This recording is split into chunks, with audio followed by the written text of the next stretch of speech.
Tuhan bersamamu. Inilah Injil suci menurut Santo Lukas. Pada suatu ketika berkatalah Yesus kepada murid-muridnya, "Camkanlah ini baik-baik. Jika tuan rumah tahu pukul berapa pencuri akan datang, ia tidak akan membiarkan rumahnya dibongkar. Hendaknya kalian juga siap sedia karena Anak Manusia akan datang pada saat yang tidak kalian sangka-sangka." Petrus bertanya, "Tuhan, kami sajakah yang kau maksud dengan perumpamaan ini ataukah juga semua orang?" Tuhan menjawab, "Siapakah pengurus rumah yang setia dan bijaksana, yang akan diangkat oleh tuannya menjadi kepala atas semua hambanya untuk membagikan makanan kepada mereka pada waktunya? Berbahagialah hamba yang didapati tuannya sedang melakukan tugasnya ketika tuan itu datang. Aku berkata kepadamu, sungguh tuan itu akan mengangkat dia menjadi pengawas segala miliknya.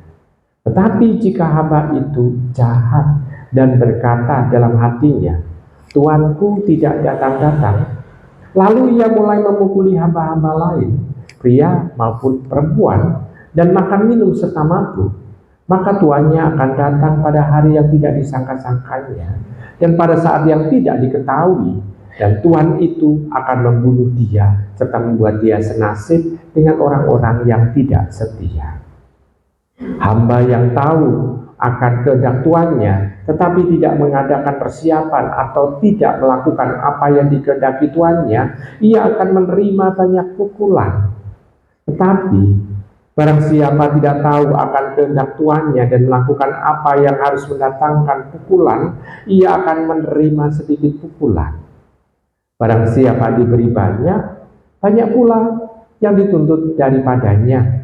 Dan barang siapa dipercaya banyak, lebih banyak lagi yang dituntut daripadanya." Demikianlah sabda Tuhan.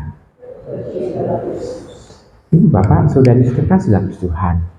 Tuhan sendiri sudah mengatakan barang siapa dipercaya banyak, lebih banyak lagi dituntut daripadanya. Lalu kita menggunakan perumpamaan apa lagi? Karena Tuhan Yesus itu sudah mengisahkan dengan perumpamaan. Ya, saya mau tanya lagi begini, misalnya ambil contoh ya, yang diberi banyak itu misalnya kalau kita model orang diberi banyak ilmu, diberi banyak harta, gitu misalnya. Kalau orang diberi banyak harta, orang menjadi kaya itu dosa enggak? Enggak kan? Tapi Tuhan sendiri mengatakan bahwa bagilah engkau yang miskin, karena engkau telah punya kerajaan surga. Betul? Tapi orang yang kaya, apakah menjadi punya kerajaan surga? Ya, kita bertanya juga kan. Nah, maka kita bisa melihat orang yang lebih banyak diberi tanggung jawab yang banyak pula, dituntut banyak pula. Ya, karena harta ini dipakai bukan untuk sendiri, tetapi untuk dalam kebersamaan. Berarti orang itu dituntut untuk bisa berbagi juga kepada orang lain. Bukan berarti dirinya itu menjadi miskin nantinya, tidak. Orang yang berilmu, dia harus membagikan pengetahuannya kepada orang lain, bukan untuk minteri orang lain. Nah, kita bisa melihat di tengah-tengah masyarakat kita, orang yang pinter seringkali justru pinter juga untuk berkorupsi, pinter juga untuk minteri orang lain, sehingga orang lain yang misalnya yang tidak pinter itu dibodohi. Kita bisa melihat lagi misalnya pada saat pemilu, yang pintar siapa? Yang punya kuasa. Jadi kalau yang punya kuasa ini juga harus dituntut untuk apa? Untuk juga pertama minteri orang lain, yang kedua juga membuat sharing kekuasaan.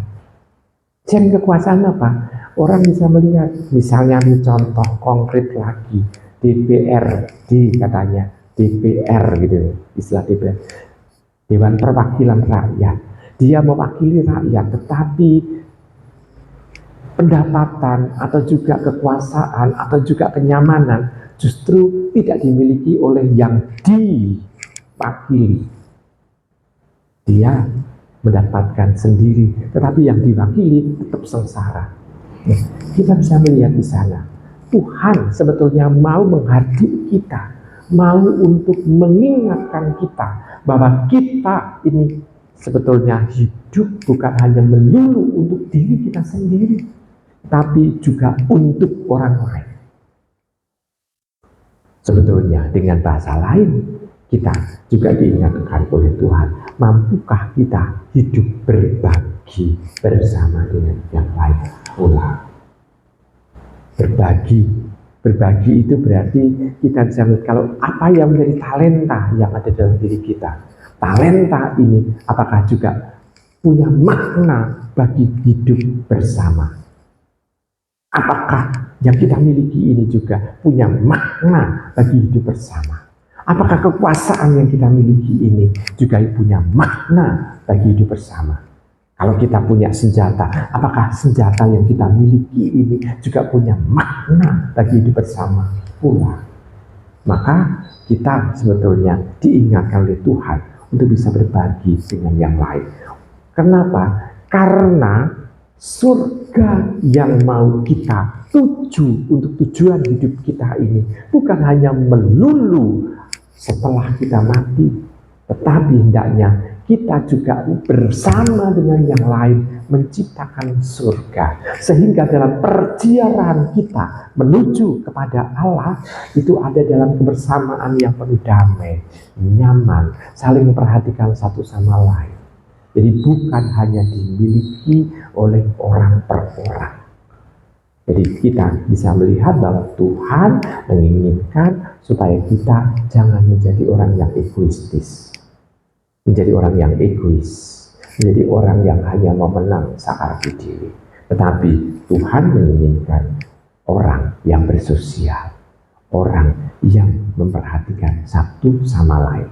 Maka kata saling mengasihi, saling berbagi, saling mencinta, saling untuk menghormati, saling untuk memperhatikan, ini menjadi tekanan utama dalam kehidupan sebagai orang Katolik.